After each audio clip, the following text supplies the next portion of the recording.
Evening, everyone. Thanks for coming in. Hope you're all safe and well, and welcome to an exclusive live for Paranormal History with our very good friend Mark Egerton, who tonight is going to be talking exclusively about a very historic location called, I hope I pronounce it right, Mark, RAYNHAM Hall. Mark had the pleasure of touring there and speaking to several people there. But I'm going to let him tell us all about it. It's all new stuff to me as well. And I'm going to let Mark tell us all about it, basically. But thanks for coming in again, Mark. I hope you're well. And so, Raymond Hall, where did it all start with Raymond Hall? Right. Well, Raynham Hall is near Fakenham in Norfolk. And in the paranormal world, it became very famous because of a photograph that was taken there. I think it was in 1936. It was taken on the stairs, and it is a picture of a ghost, allegedly. And this caused quite a stir because it's a very clear, good picture. And probably is probably considered by some to be the most famous ghost photo in the world. There's a few people that are skeptical about it, but it's never conclusively been proved that it's faked. And obviously 1936 was sort of the times when cameras still, people had to go under like a blanket to take the photo. The flashy. Yeah. Hey man, that's right. Yeah. So we're long before the world of Photoshop and faked photos and stuff like that. Although there are some people that think it is a fake, but many people know the photo. But what most people don't know is the story, and it's quite a fascinating story. And so what I thought I'd do, I had the opportunity to go there. The family that lived there, they still live in this house, is the Townshend family. And so the story goes back to the 18th century of who this brown, they call her the brown lady because she seems to be wearing this brown coloured dress. And it was photographed, I think, in September 1936 by the Society magazine Country Life. They go into these lovely old English mansions and do a photo shoot, and then the pictures get published in Country Life as a sort of popular magazine. Still exists, I think. And this photograph caused quite a scene because the guy who took the photo didn't actually see anything. He had his head under the sort of the blanket, if you like, with his film. In those days, you didn't press a button; you took a lens cap off, and he had an assistant. And the assistant, they were taking photos of what they call the grand staircase, and the assistant took the lens off. Well, the assistant saw this apparition on the stairs and told him to remove the lens cap. He had his head under the cloth.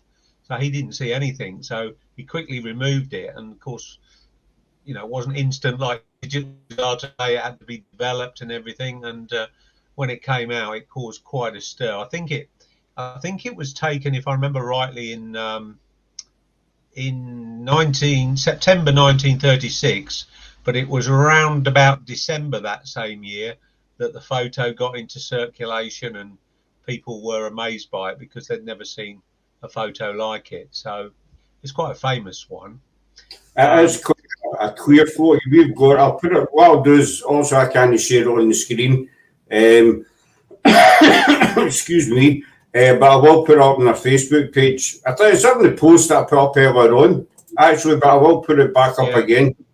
It is quite clear. As you say, back then everybody would be amazed, but as you say, Mark, you're always going to get the doubters, no matter how clear an image you pick up or whatever. You're always going to get people that are skeptical over it, say it's, it's staged, it's a fake, or, whatever. This this Um, this photo is so famous, Scott. All you have to do is go to Google and type in brown lady ghost photo, and it'll come up. She's on a stairs, and she's sort of you've got a figure of what looks like a woman, but most people know the photo, but they don't know the history behind it and stuff like that. And it's quite a fascinating story because the ghost is supposed to be a lady called Dorothy Walpole. Now mhm, she married into the Townshend family, but she was the sister of Robert Walpole, who was supposedly the first Prime Minister of England or the UK. Our very first Prime Minister was her brother Robert, and she was a childhood sweetheart of Charles Townshend, who lived at Raynham Hall. All his family were there, but his father forbid the match. He did, for whatever reason, he didn't want them to be together, and so mhm. this Charles Townshend, he married a woman called Elizabeth Pelham, and I think they had about 10 kids or something like that. And then this Elizabeth, who he'd married, she died suddenly. And so he wooed his childhood sweetheart again, this Dorothy, and they got married. And I'm trying to think of the dates now in my head. I think they married in July 1713. So you're talking early 18th century. Mhm. And I think they had 11 children. So you can imagine this guy's had 10 kids with his first wife and 11 with his second. So And 21 children. yeah, yeah. So with two wives. So That's Dorothy, this Townshend guy, was well noted for having a foul temper, very angry man, could quickly blow his lid. And mhm. apparently Dorothy, who he was married to and who given him these 11 children, um, there was a story that she'd committed adultery um, with a guy. I'm trying to think of his name now. Um, he was quite Lord Wharton, I think is the name. He was quite a well-to-do person, very handsome, had a reputation for being a bit of a ladies' man, and she's supposed to have committed adultery with him. And so when Townshend found this out, they say he was absolutely furious, and he locked his wife in and wouldn't allow her out. And this is where sort of my interest peaked, because I've spoken to you before about Huntingdonshire and Hinchinbrook House, and the Yeah. Montague families were there. Well, the person who revealed this story was a Montague. She married into the Montagues, the Earls of Sandwich, and she invited this Dorothy and her children to come to Hinchinbrook House. And obviously Charles wouldn't allow her out, and apparently he was really cruel to her and kept her under lock and key, and was quite nasty to her. And she eventually died of smallpox. And she died of smallpox. I'm trying to think of the date. I think March 1736. She'd been married to him about 12, 13 years. And in that time, she'd produced 11 children. So basically, they had a kid once a year. So, the story is that when she died, the reason she haunts is because her husband kept her trapped during the last years, imprisoned her in the house. And the other part of the story is that obviously when she died, she'd got lots of children. She'd got children, basically between the ages of 1 and 12. And she Mhm. died leaving 11 children. So she comes back to see her children. Now, there was another, this place has got a huge church. I sent you the photo of it, didn't I? And she's Yeah. buried in that. There were other stories that said that she didn't die of smallpox, and that because she wasn't seen around, the smallpox death was fabricated, and she was allegedly buried in the church, the local church, which is literally 200-300 yards from Raynham Hall. It's the sort of family big church, and they put bricks in the coffin, so people thought there was a body in it, but really that her death was faked, just to fool everybody on the outside that she had died and explain, you know, why she wasn't seen around. But he was secretly keeping her alive and basically punishing her and treating her really, really badly. And that's the reason why her ghost came back. But what's really interesting is there was some really credible sightings of this brown lady long before the Country Life photo was taken. I think it was Christmas. Can't remember the year. I had some notes here. Christmas 1835. She was seen by a lady called, I can't remember her name. Her surname was Stone. I think it was Lucy or Lucille Stone. Apparently they'd got a load of guests around for Christmas, and this woman saw her and recognised her from a portrait that is hanging up in Raynham Hall. And at that same sort of interval, another person saw her, and then she was seen again by a Captain Freddie Marriott, I think. I think that was the following year, about 1836, and he actually fired a shot at her. He was so intrigued by the story, he apparently wanted to stay in what was known as the haunted bedroom where her portrait hung, and he was in there for 2 nights and nothing happened, basically. And on the 3rd night, some of the Townshend family, they'd received a gun or something, and he was just about going to bed and was sort of half undressed, and one of these Townshend boys knocked on his door and said, "Look, we've just got this gun from London. Would you like to have a look at it?" Because he was a colonel, a military man. And so he sort of half undressed. This place is a big hall. He sort of walked the length of the corridor, looked at this gun, and he took his own gun with him. He said, "Oh, better take this in case we see the brown lady." And they sort of joked about it. And he looked at this guy's gun, and then he and these other 2 guys walked him back to his bedroom. And at the end of the corridor, they spied a figure which appeared to be carrying a light, so the story goes. So they sort of ducked into a side bedroom, basically because they thought it was one of the women checking up on the children in the nurseries, and he wasn't really dressed properly. He was probably just in his pants or something. And so they ducked into a side bedroom and sort of left the door ajar until this figure had passed.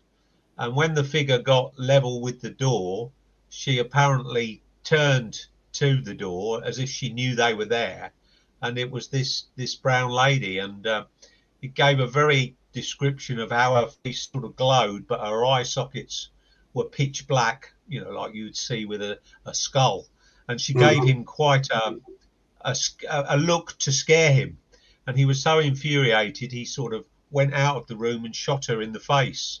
Of course, the bullet passed straight through her, and this is all quite well documented. So there are sort of 3 or 4 sightings that are very well documented and came well before this Country Life photo. So maybe because those stories are so well documented, the Country Life, the 2 guys who were taking the photographs did decide to fake it, or maybe, you know, she is genuine, and the stories that have been passed down from the 18th century are true.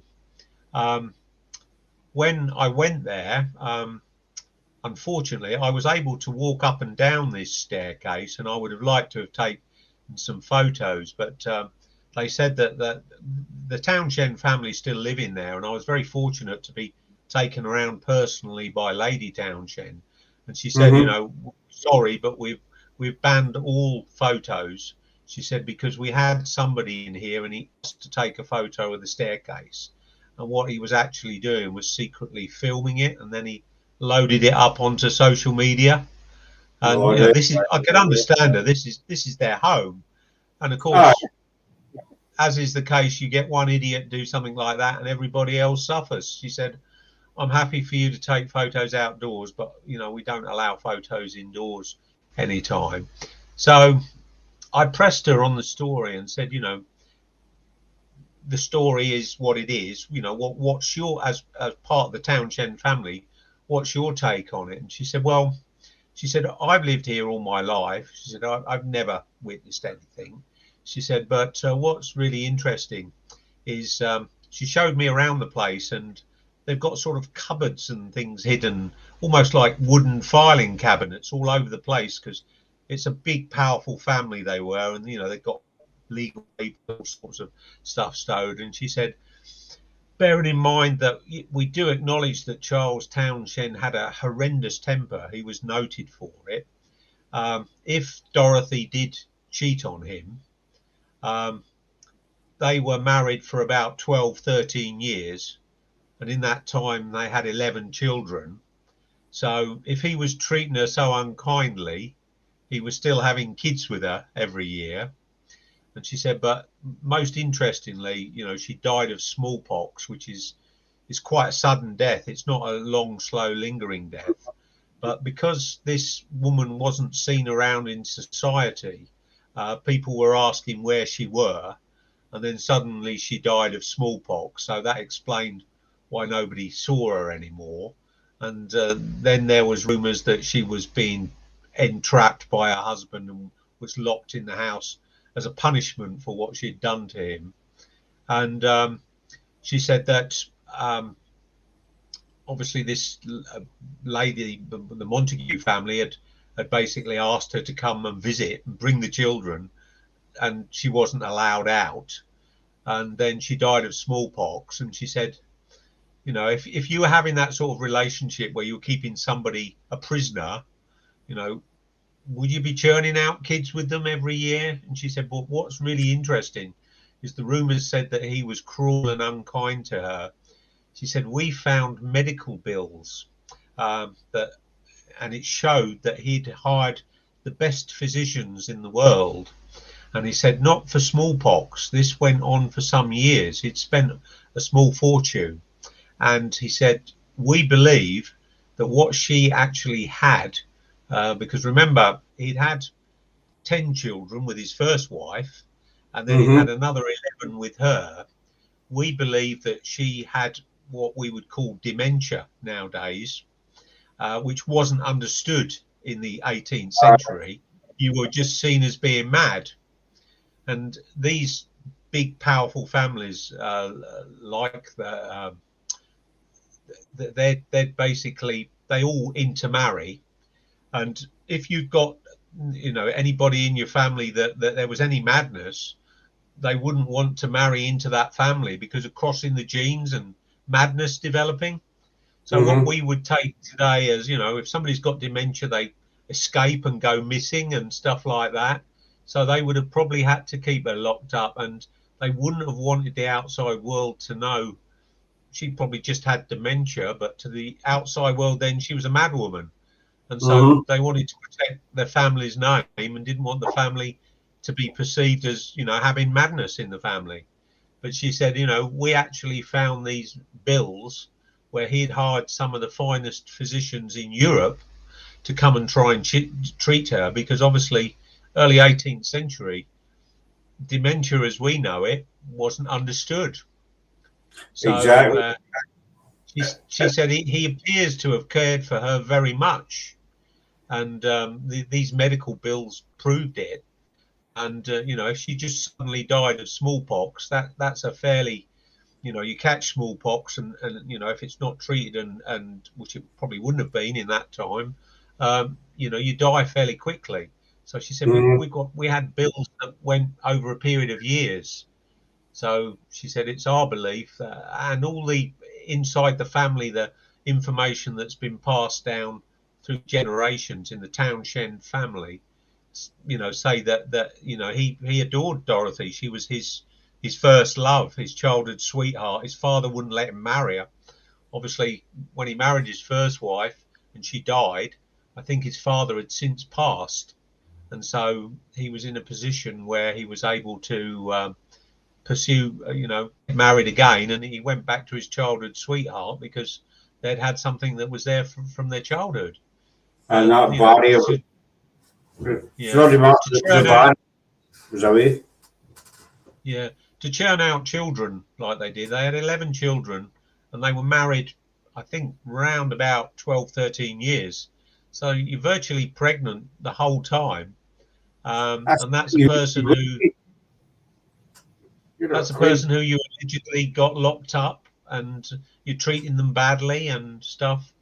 So they tended to poo-poo it. But these stories of this brown lady being seen are extremely well documented, and the people who allegedly saw the brown lady are people that are very credible. They're sort of very well-to-do people who would have no reason to put something like that up. So one of the thoughts was this Country Life magazine that they'd faked this photo. Obviously, we're talking 1936, so photography was still very much fairly new. And these were the days when images were on glass plates. We weren't using film, what we would know as photographic film. So they think that there's a theory that they took a photo of a statue of the Virgin Mary, and then they took a sort of second photo over the top of it of the stairs, and they'd put some grease or like Vaseline between the two glass photographic plates, and it's caused this shimmering effect. Obviously, we haven't got the photo here to show people, but you can easily find it if you Google brown lady ghost. You'll find it, quite easily on Google Images. Very, very famous photo. I'm going to try. I don't like doing it this way, but I'm going to try and show you my phone. But as you say, back then, photography was still in the early stages. I might have a picture on my iPad, Scott. I'll see if I can find it. That's it there. Oh, wait a minute. I'm not very good at this. I'll never ever do this, so I'm not very good at this. Yeah, I'm just seeing if I can locate the picture that I've got. I mean, as you say, Mark, photography was still in its very, very early stages, and back then, obviously these. You can see that.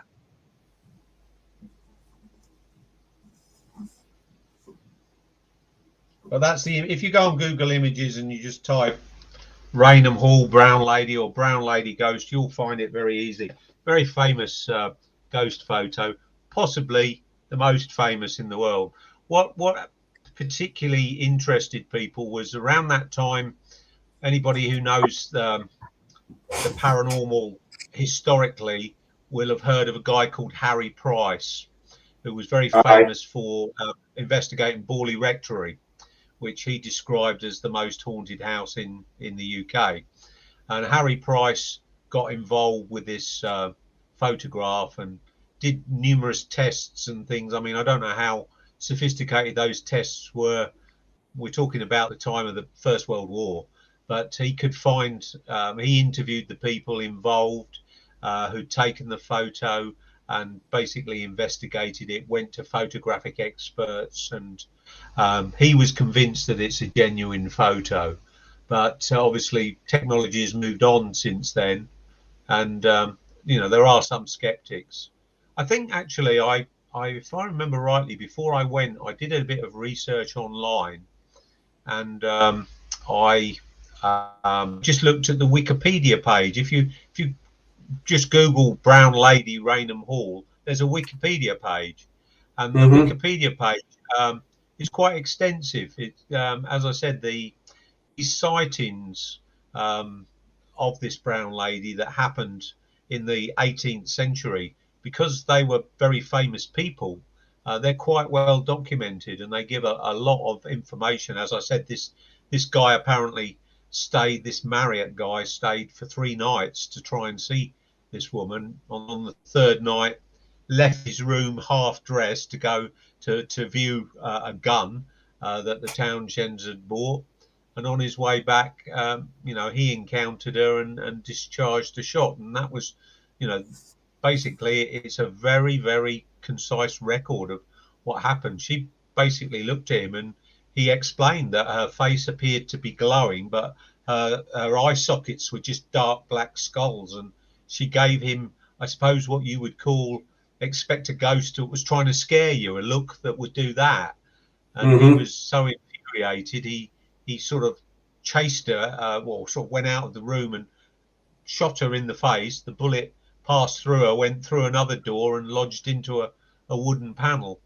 And the Wikipedia account, and again, you can't always rely on Wikipedia as being accurate, but for such an old photograph, and for such sort of sightings that go back, well before the photograph, it's very concise. But if you speak to your average paranormal investigator, they're all familiar with the photo, but the story behind it that I've said to you is not so much. There was this story that I think this Montague woman put it around, that she hadn't died of smallpox. He was keeping her a prisoner, and they'd faked her death and put bricks in the coffin, and they'd buried a coffin load of bricks under the pretense that she'd died of smallpox, when he was actually keeping her alive and was really cruel to her. But as I said, Lady Townshend herself told me that they'd actually discovered the medical bills in the house that related to her, and he said, you can see from the amounts of money and from where these physicians have come from in the world, he's hired the very best. But obviously dementia in the early 18th century would be perceived as madness. We now know what causes it, and we read every day, don't we, of people escaping or going missing, and they've got dementia. And I've seen it myself. I'm from Glasgow, and there's a hospital in Glasgow, in the area that I used to live in. And, I hate using the word a mental hospital, but it's for, so it's a psychiatric hospital. And many a time, it's all been done up now, but a few years back, there wasn't any gates or secure doors in this place. And people were forever being found walking about, this area in their pajamas and stuff. They just wandered out this hospital. And so, but after so many cases, the hospital kind of says, basically we need to lock the doors, because these people are just wandering in and out. Yeah. But as you say, Mark, back then, dementia and all the rest, it would have been perceived as madness, because nobody knew what dementia was. Yeah. No. And as I said, these sort of really high society families who all married into one another's families, the last things they'd want to do is for the rumor to go out that there was madness in their family, because it meant that other well-to-do families wouldn't want to marry, into their, and all these rich families, they all married one another and kept all the riches together. You never read of any stories where they just met an ordinary peasant girl on the street, fell in love and married her. All their marriages were more or less arranged, and basically around, further in the family interests. Cat makes a good point. Men put women in the loony bin during the menstrual cycle because of their mood swings. Obviously back then, women had, their cycle kind of thing, but maybe the male population just perceived them as being, going crazy once a month and didn't connect, join the dots back then. It was usually the arranged marriages. I mean, that goes back centuries, exactly. Henry VIII, he was famous for it, for arranging marriages with his daughters and stuff, for a very early age as well. Yeah, well, as I may have said this before, but it's something that I get asked. I don't like the word sort of ghost hunter. I like the word paranormal investigator, because you should investigate as you would a crime. And when you actually look at the facts, as I said, the story was she haunts because he kept her prisoner because she cheated on him and treated her very cruelly. Yet if her death was genuine and she died, then they were together 12, 13 years and they still produced 11 children. And Lady Townshend has got all these medical bills that, you know, they don't, if it was just, she was being treated for smallpox, you catch smallpox and the time between catching it and dying is relatively short. And these medical bills went over a number of years. And she said that it was obvious from the addresses of these physicians that he'd gone outside of England and gone for the very top people in the medical profession to obviously try and help her. And probably, you know, he did keep her under lock and key, but it was for her own care because, you know, she'd got this. And it's quite interesting because I was reading a thing the other day, it's a little bit off the paranormal, but they're talking about women and the menopause now. And, you know, we understand that a lot more, how that can affect people, not only physically, but mentally as well. And there's been a lot of studies recently, I think, you know, to women going through the menopause, because most women, you know, these days, in their time, you know, women didn't really work. They stayed at home and they looked looked after the children. But when you nowadays, you know, women work just as much as men do. So, you know, in the workplace, you've got these sort of women in the sort of 50s, 60s, or whatever it is, going through menopause. I mean, go through it early, can't you? Which, you know, it could have been something to do with that, but they believe from the physicians that they got and what these physicians were well known around Europe and what they specialised in. It was sort of the mind and madness. So they believe that she, perhaps having all those children, drove her mad. Oh, well, that's Gemma just says, we're having 11 children, how she had time to cheat. I think having 11 kids, you know, and they were all maybe just a year apart, age-wise, you know, that would drive anybody nuts. But as you say, Mark, it just says about dementia and menopause, Kat mentioned, you know, menstrual cycle, all these kind of things. Yeah. These have always been around. Yeah. You know, what you have to remember, of course, Scott, is we're talking 18th century here. So the things that we talk about having time to do things, this was a very wealthy lady from a very wealthy family. She would have had nannies and things to look after her children. There would have been no televisions. There would have been no internet and the things that we sort of spend our time on. And also as well, there wasn't really any proper heating, and certainly England was a lot colder then than it was now. So a lot of people spent their time in bed having sex for something to do, I think. And obviously there was no contraception, if there was now. Can you imagine there would be 11 kids around today if there wasn't contraception and things around? So he had a total of 21 children, but I think I mean, I'm no expert on all those matters. I said before we came on the live, I hadn't researched it because also I wanted to hear it for yourself, the story behind it. But going by what you said, I would say it's more plausible that it was dementia, that he did care for her, love her very, very much, and he was the cruel and, you know, barbaric, and he did keep her inside for her own good. Yeah. You know, that's what Lady Townshend thinks, and she said, you know, we have actually got these medical bills to prove that, you know, if he was hating her and despised her that much, I doubt he would want to spend money on her, and I doubt that they would have been popping out children one a year, you know, if their relationship was that strained.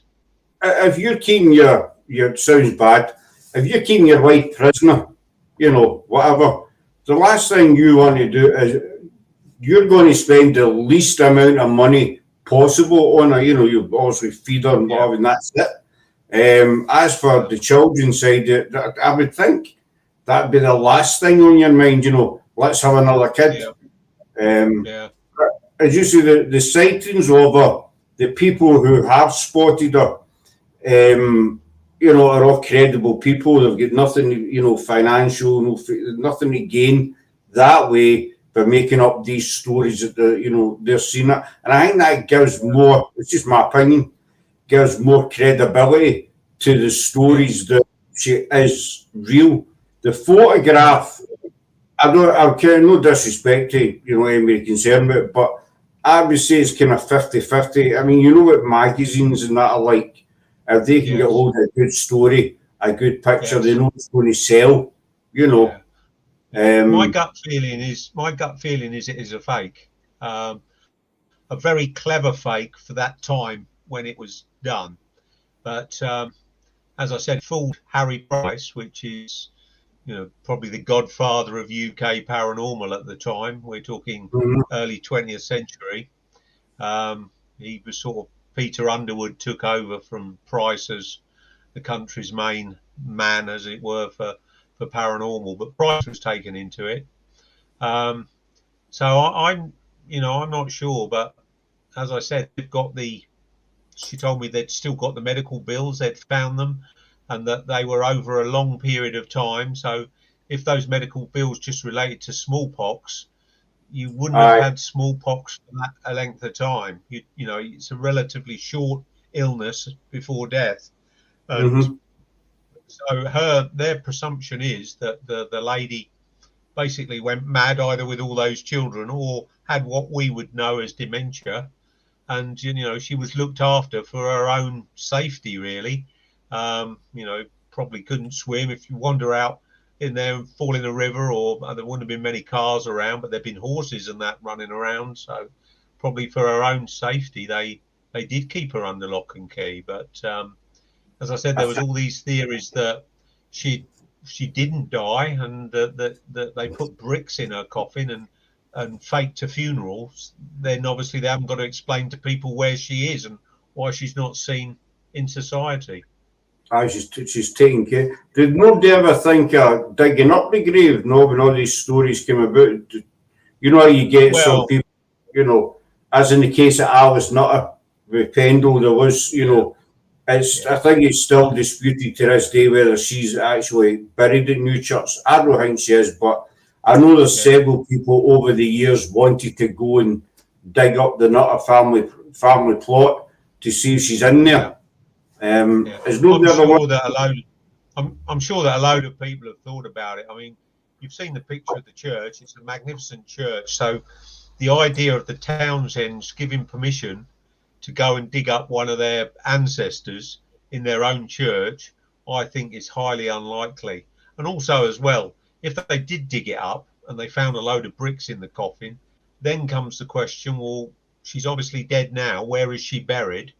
And is this the reason why she allegedly haunted? But I can't see them ever doing that, bearing in mind they've got so touchy, understandably, about people even taking photos in the house. I really got that. I would have loved to have taken a photo of the staircase. It's actually quite interesting because the photo gives an impression of this really large...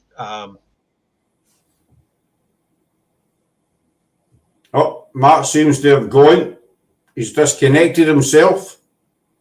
This happened to me before, months ago, with a guest that we had. He disconnected himself. So bear with me. I'll try and get him back for you. Doesn't happen very often. And I kind of run out of things to say when it does. I'm just going to try and mail him to see where he's went. Sarah thinks it's funny anyway. Well, the last time I nearly started singing, so you really don't want me doing that. This is good, isn't it? The live might be ending quicker than we thought. I'm not the fastest typer in the world either.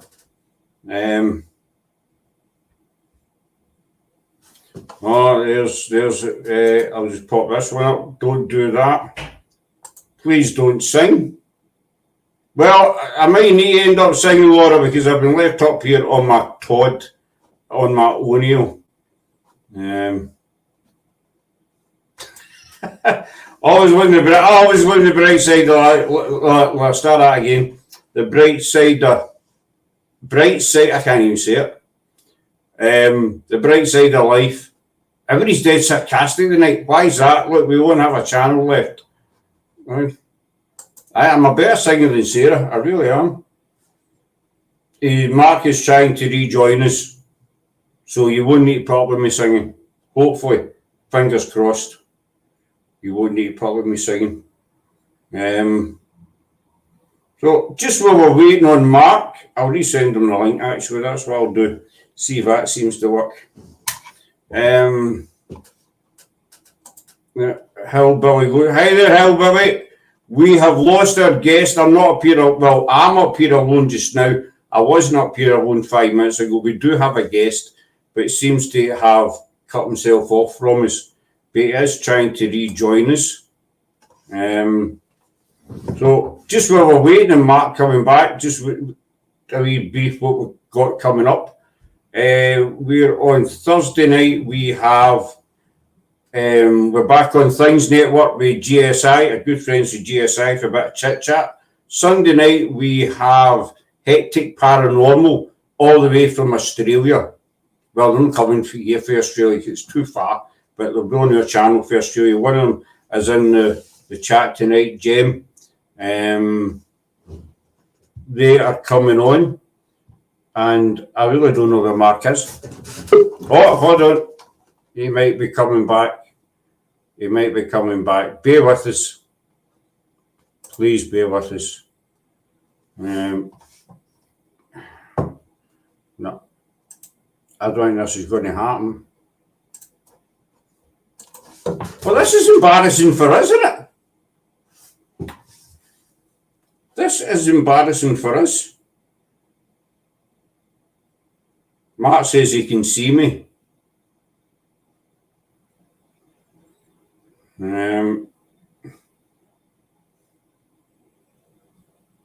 Mark says he can see me, but I can't see him. I've got that song on my day, coming out of church. I like that film, Margaret. That was a good film. Old Monty, can he beat Monty Python? Right, I'm trying to get Mark.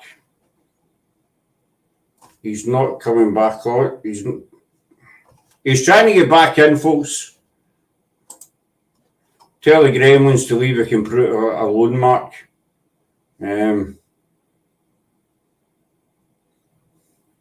Oh, there's Laura. Laura is telling me to chill, and she knows that's how Laura tells you to chill out. Doesn't matter what you're doing, Laura tells you to chill out, even though you are very, very chilled. And now I've got Sarah joining me. Hello, dear. Hello. We seem to have lost Sarah's right there. No, she's there. Oh, that was her hand. The rest of us there as well, by the way.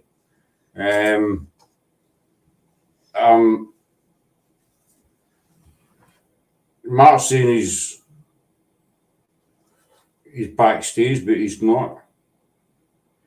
He was, and then he disappeared. He was, and he's connect now. Right, this isn't. And what I'm going to do is I'm going to swap seats with Sarah for 2 minutes, and I'll try and video call Mark. So Sarah's going to talk to you for a minute or two about anything real. So slag her off. Get Sarah to sing to you. No. Since you don't want me singing. That's not a good idea. Oh, hello, people. Oh, fix my sock. So, how is everybody tonight?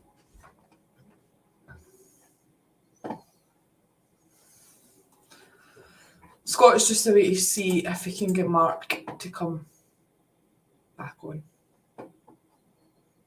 Hi, Margaret. Hope you're well. All right, bud. I'm not going on my PC. I'm out in the hall with the tools.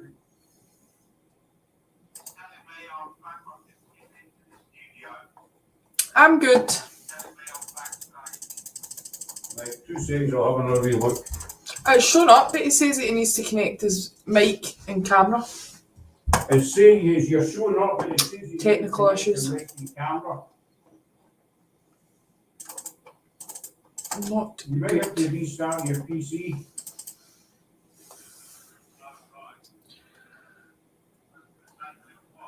If you can do that, buddy, aye. That's good that you're good, Laura. I'm glad.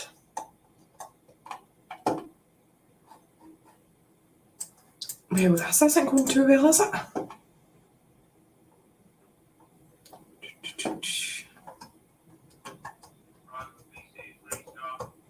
Right, okay, look. I'll get back in and watch you popping up. Alright? Is everybody getting ready for Right, Christmas? cheers. Right.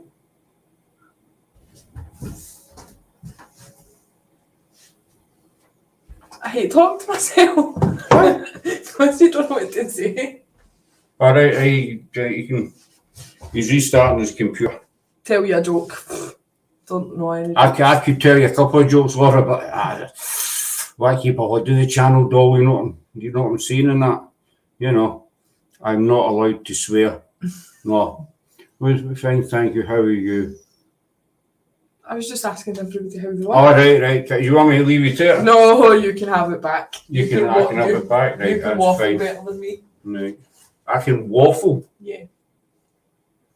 Right. I'll stand here alone, pop in. That's good. Well, that's good when I'm told I can waffle better than Sarah can. I mean, well, I'm glass Ouija. We can talk about anything, really. Do a wee dance for them. Have we danced? No, you really don't want to see this jigging about, trust me. I know it. You really don't want to see me doing a jig. Tell them a I joke. mean, I don't have any, I can't tell my jokes, I don't have any clean jokes. Tell them a paranormal joke. I don't know any paranormal jokes. Sarah's in the next room, by the way. Mark is restarting his computer. We did have him back, but then it said to connect his camera. So he's restarting his computer, and hopefully he's going to be back with us, but if he's not back with us, then who knows?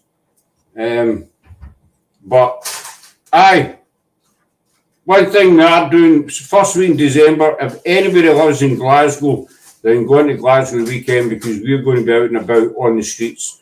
We are doing something called Paranormal Public, where we're going to be going out in the streets of Glasgow, and we're going to just be stopping people in the street, basically, and asking them if they've ever had any kind of paranormal experience or anything happened to them that they can't explain. Sarah reckons we're not going to get anybody to talk to us, but Margaret's got laughter from spirit. I've not even told a joke yet, Margaret, and somebody's laughing at me.